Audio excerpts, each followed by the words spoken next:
Fashion interview, and today we have a very special guest, a young entrepreneur who is changing the Midtown Global Market scene. I won't say too much. I'm gonna let her talk about herself. Yeah, for sure. So I actually started out my business, Bake Brand, in 2016 as a baker, and I baked up until 2020.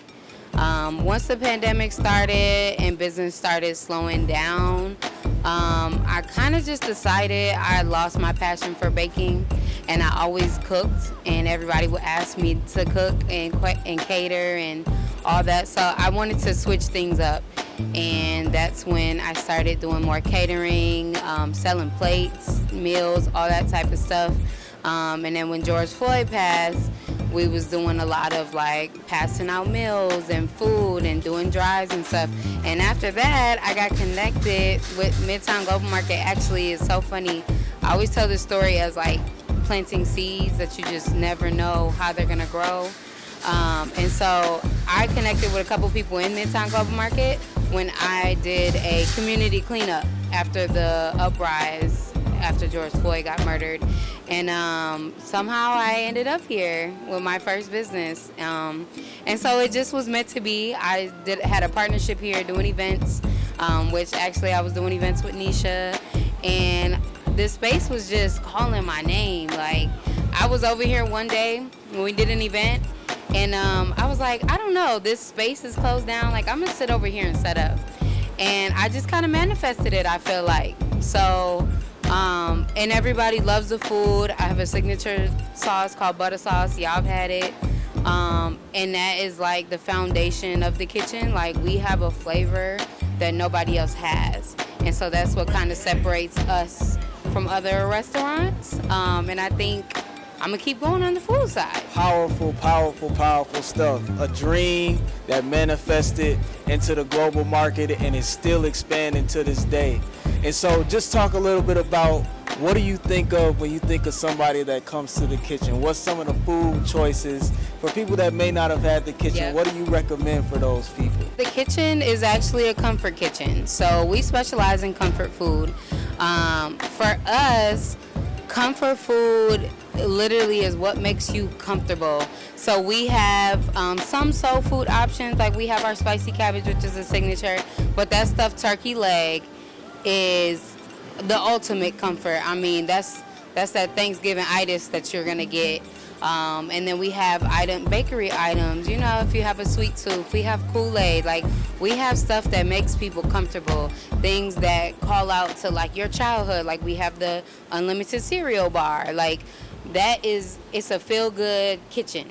You know what I'm saying? It makes people comfortable. Like, you know, when people sad and they be eating, yeah, you gotta come here.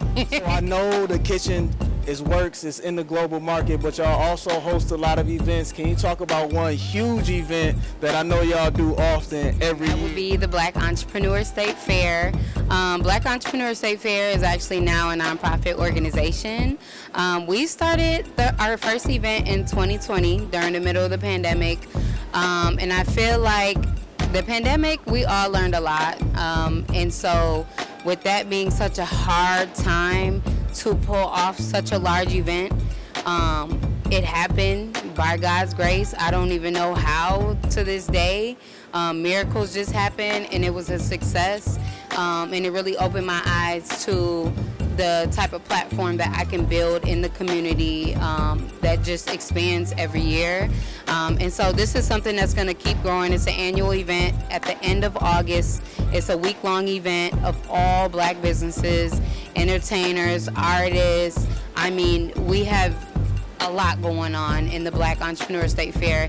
And what we're trying to do with the Black State Fair, like, our goal is really to just showcase all the Black greatness in the city, in the Twin Cities, actually all over Minnesota, because we have people from all over joining the Black Entrepreneur State Fair. But to create a platform for everybody that doesn't have a platform, for them to reach customer base that they've never reached before, and touch money they've never touched before, and be on the news and get interviews and stuff like that, that some small businesses don't quite, get introduced to.